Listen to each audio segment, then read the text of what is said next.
పెద్దారెడ్డి అంటే చాలామంది అంటారు, ఎవరి పెద్దారెడ్డి? పెద్దారెడ్డి అంటే రెడ్లు అనేది ఒక హోదా, ఒక స్థానం, ఒక స్థాయి. నెల్లూరు రెడ్లు అంటే అది ఒక క్యాస్ట్ కాదు, అది వాళ్ళు ఏర్పరచుకున్నటువంటి మార్గం ఎలాంటి స్థాయిని సృష్టించిందంటే, ఒకప్పుడు ఏ బిల్డింగ్లు కట్టాలన్నా, బిల్డర్ కావాలన్నా, కన్స్ట్రక్షన్ కావాలన్నా, సినిమా వాళ్ళకి ఫైనాన్స్ కావాలన్నా, దాన ధర్మాలు కావాలన్నా, 10 మందికి అన్నం పెట్టాలన్నా, జీవితం మొత్తాన్ని త్యాగం చేసి ఎదుటోడికి జీవితాన్ని ఇవ్వాలన్నా అది నెల్లూరు రెడ్లకు మాత్రమే దక్కింది. ఆ రెడ్లో ఎవరైతే సుస్థిరమైన స్థానాన్ని వేసుకుని ప్రతి ఒక్కరి జీవితాన్ని బాగుండాలని తమ జీవితాలు కోల్పోయిన వాళ్ళు, మంచి హృదయంతో బతికిన వాళ్ళని పెద్దారెడ్డి అంటారు. ఆ పెద్దారెడ్డి ఇప్పుడు మన నెల్లూరు జిల్లాలో ఉండే పెద్దారెడ్డి, ఏకైక నా పెద్దారెడ్డి వేమిరెడ్డి ప్రభాకర్ రెడ్డి గారు. కష్టపడ్డాడు, కోట్లు సంపాదించుకున్నాడు. ఈరోజు నెల్లూరు జిల్లాలో ఆ పెద్ద మనిషి గడప దొక్కితే ఎంతమంది జీవితాలు సుస్థిర స్థాయికి వెళ్ళలేదు. వేమిరెడ్డి ప్రభాకర్ రెడ్డి గారిని నా పెద్దారెడ్డిని ఎందుకు అన్నాను? ఒక్క ఫోటో దిగిన నా జీవితంలో ఆయనతో, అది కూడా పుష్పగుచ్చం తీసుకునే ఆడ మన ట్రంక్ రోడ్ దగ్గర ఆడ తీసుకునే పోయినా ఫోటో దిగినా ఫోటో పెట్టా తప్ప ఆయనకి నాకు సంబంధం లేదు. నాకు ఎందుకు ఆయన అంటే ఇష్టం, పెద్దారెడ్డి అంటే ఆయన ఎందుకు నిర్వచించాల్సి వచ్చింది, ఆ ప్రవచనాన్ని ఎందుకు చెప్పాల్సి వస్తుంది అనేది ఇప్పుడు నేను విశ్లేషిస్తా. అందరూ డబ్బులు సంపాదించుకుంటారు, ఆర్పీ సంపాదించుకుంటాడు, TV9, NTV, ABN, అందరూ డబ్బుల కోసమే పోకలాడతాం. ఆ డబ్బులతో పాటు ఆ డబ్బుల నుంచి వచ్చేటువంటి పద్ధతులు కొన్ని ఉంటాయి. ఇప్పుడు ఆయన ఏం చేసినాడు, ఇక్కడ చాలా మంది రెడ్లు ఉన్నారు, రెస్టారెంట్లు పెట్టుకుని ఉన్నారు, వెంచర్లు వేసుకునే వాళ్ళు ఉన్నారు, సినిమాలు తీసిన వాళ్ళు ఉన్నారు, అదే రెడ్లు. ఈయన ఏం చేయనాడు, డబ్బులతో పాటు ఎవ్వరూ ఒక ప్రభుత్వం కూడా ఆలోచించలేని పథకాన్ని ప్రవేశపెట్టాడు. ఏం పెట్టాడు? ఎవరైతే గవర్నమెంట్ స్కూల్లో చదువుకొని అట్టడుగు స్థాయిలో ఉంటారో, బలహీన బడుగు పరిస్థితుల్లో ఎవరైతే ఉంటారో, ఎవరైతే ఫిజికల్ హ్యాండిక్యాప్డ్ దివ్యాంగుల పరిస్థితుల్లో ఉంటారో వాళ్ళందరినీ కూడా ఒక చోటుకు పోగేసి ఒక యాడ్ ఇచ్చి వాళ్ళందరూ కూడా ఒక ఎగ్జామ్ ప్రిపేర్ చేసి ఆ ఎగ్జామ్లో ఎవరైతే కష్టపడి మెరిట్ తెచ్చుకుంటారో 238 మందిని ఈరోజు 6 నుంచి 10వ తరగతి వరకు అత్యంత ఖరీదైనటువంటి నేషనల్ హైవే పక్కన ఒక స్థలాన్ని సొంత స్థలంగా తీసి అద్భుతమైన భవనంగా నిర్మించి 200 మీలాంటి ఎంతోమంది డబ్బు లేని పిల్లకాయని ఈరోజు హక్కును చేర్చుకొని ఆ మనిషి 238 మందిని 6వ తరగతి నుంచి 10వ తరగతి వరకు బస్సు కాడి నుంచి, నోట్బుక్ టెక్స్ట్ బుక్ కాడి నుంచి, క్రికెట్ ఆడే ప్లే గ్రౌండ్ కాడి నుంచి, తలక సౌరు కాడి నుంచి ఈరోజు వాళ్ళు చదువుకునేటువంటి అక్కడున్న ప్రతి పరిస్థితి కూడా. నేను పోయిన VPR కన్వెన్షన్కి వెళ్ళా సరదాగా, ఒకరోజు వెళ్తే కూరకూడు వండుతూ ఉన్నారు. ఏందబ్బా, ఎవరన్నా VIPలు వస్తున్నారా, ఎవరైనా సెలబ్రిటీలు వస్తున్నారా, లేకపోతే ఎవరైనా CM వస్తున్నారా అనుకున్నా. లేదయ్యా, పక్కన స్కూల్ ఉంటుంది, 238 మందికి వండుతున్నాం అన్నారు. అది కదా బతుకంటే.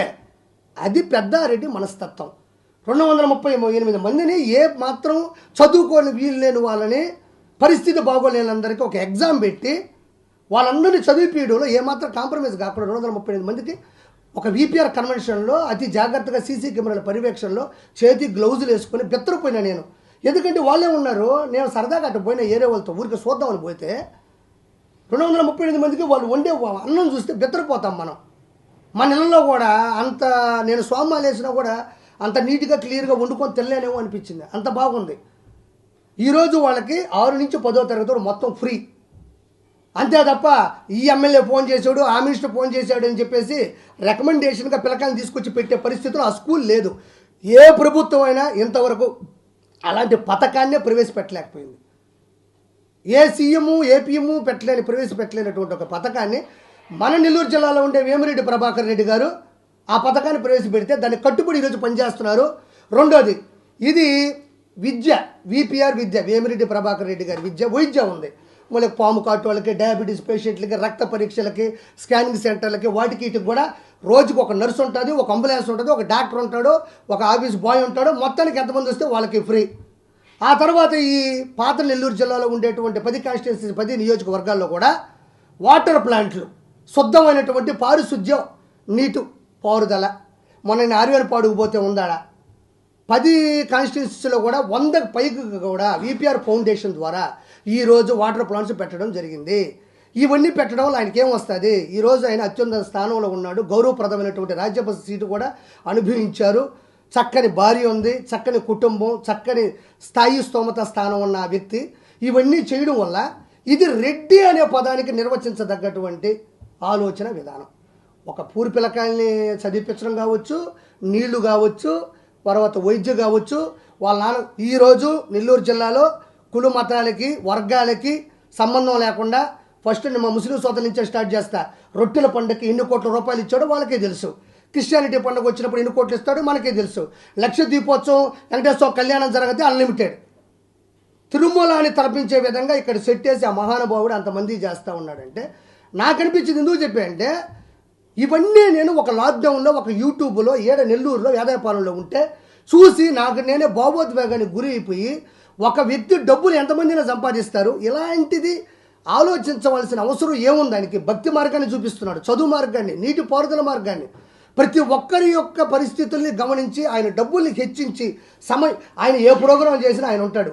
డబ్బులు ఇచ్చేసి మీరు చేసుకోండి అని ఏదో గలీజ్గా ఆయన ప్రవర్తించడు. అదే చెప్పింది పెద్దారెడ్డి అనే పదానికి నిజమని అర్థం. ఆయన ఇవన్నీ నేను ఎప్పుడైతే లాక్డౌన్ వచ్చిందో లాక్డౌన్లో నేను చూసి నేను భావోద్వేగానికి గురయ్యి ఈ 5 సంవత్సరాల పరిధిలో నేను వేసుకున్న లోగో ఇది విపిఆర్ వేమిరెడ్డి ప్రభాకర్ రెడ్డి గారి లోగో. నేను జబర్దస్త్ మానేసిన తర్వాత వేసుకున్న ఈ లోగో మీరు అదిరింది కామెడీ స్టార్స్లో యూట్యూబ్లోకి వెళ్ళి చూస్తే ప్రతి దాంట్లో కూడా ఈ స్కిట్లో ఈ లోగో కనబడుతుంది. ఇప్పటికిప్పుడు ఈ లోగో వేసుకోవడం వల్ల నేను సాధించేది ఏముంటుంది? నాకు రాజకీయం అవసరమా? నేను ఏదో కమెడియన్ని ఒక చేపల పులుసు పెట్టుకొని నేను నెల్లూరులో కూడా పెడదామని వచ్చిన. ఎందుకు వచ్చినాను నేను ఇక్కడికి? నాకేం అవసరం? ఆ రోజు ఈ లోగో వేసుకోవాల్సిన అవసరం ఉంది. ఈ రోజు నేను ఏదైతే భావోద్వేగంగా మాట్లాడినానో అదే భావోద్వేగం ఆ రోజు కూడా మాట్లాడి మా ఎమ్మి ఫస్ట్ అర్థం కాల మా వైఫ్కి. అది నా పేరు ఎందుకు వేసుకో, ఏదో ఊరికి నేనింది. ఆయన గురించి తెలిసిన తర్వాత ముందు వేసుకుని రాబోదు. ఆ లాక్డౌన్లో వేసుకున్న ఆ పదం మీదే నిలబడ్డా. నెల్లూరు పెద్దారెడ్డి పేరు పెట్టినా. నెల్లూరు పెద్ద ఇదంతా విషయం నేను ఎంతో ఇప్పుడు వాళ్ళ ఆవిడ ఉంది ప్రశాంత్ రెడ్డి గారు ఉన్నారు, ఏదో ఆశ్చర్యకరమైన మాటలు మాట్లాడుతున్నారు. ఆవిడ 2వ పెళ్ళి, 3వ పెళ్ళి, 5వ పెళ్ళి. ఎవరెవరు జీవితాలు ఎవరిని నిర్ణయించగలం? నాకు మొన్న అయింది పెళ్ళి, మీ అందరూ తెలిసిన విశాఖపట్నం పామ్ బీచ్లో అయింది.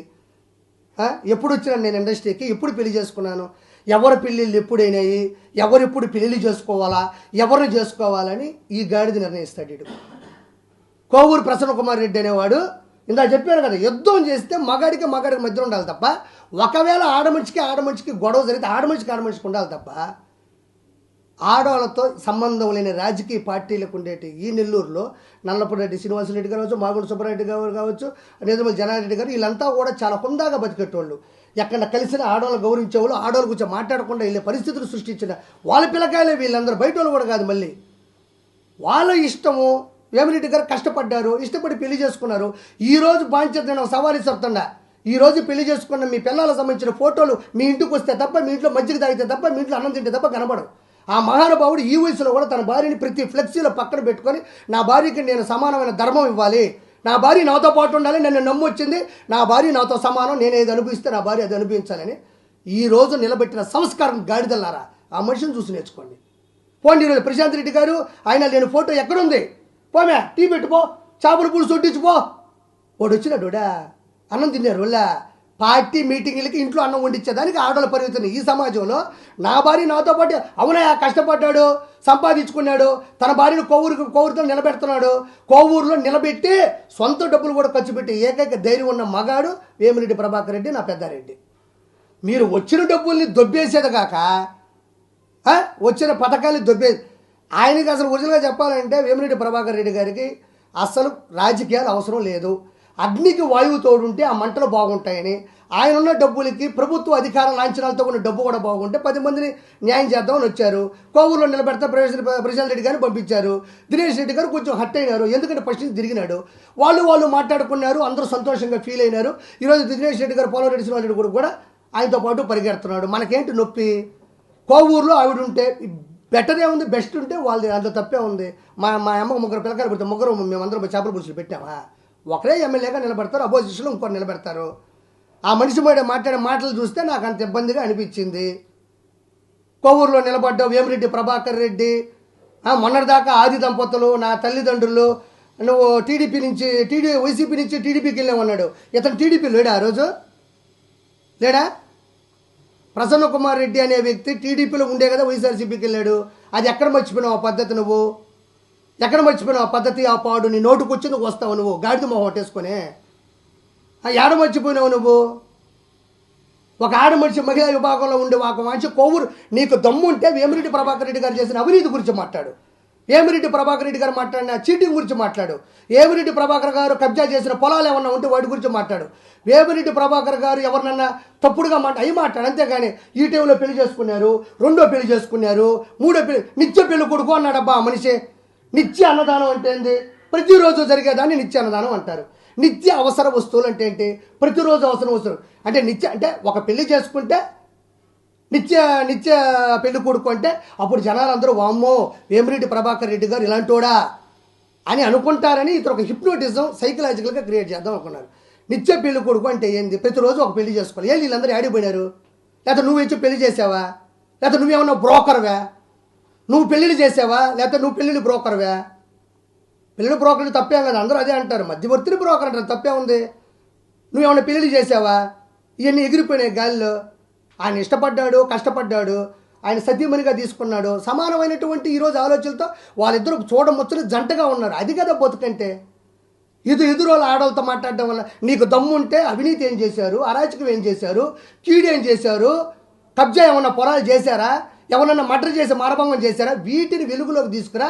అది రాజకీయ పద్ధతిలో ఎదుటోళ్ళ మీద గెలవడానికి, నువ్వు ఓటమి లేకుండా జీవించడానికి అవుతాయి తప్ప ఎదుటోళ్ళని పట్టుకుని ఆడవాళ్ళ మీద పడిపోతే ఎవడు మీ నాయకుడు నేర్పించాడా? తల్లిని చెల్లిని వదిలేస్తా, బాబాయిని నరికేస్తా, తల్లిని చెల్లిని తరివేస్తా, బాబాయిని నరికేస్తా, అపోజిషన్లో ఉండే ఆడవాళ్ళ మీద దూకేస్తా.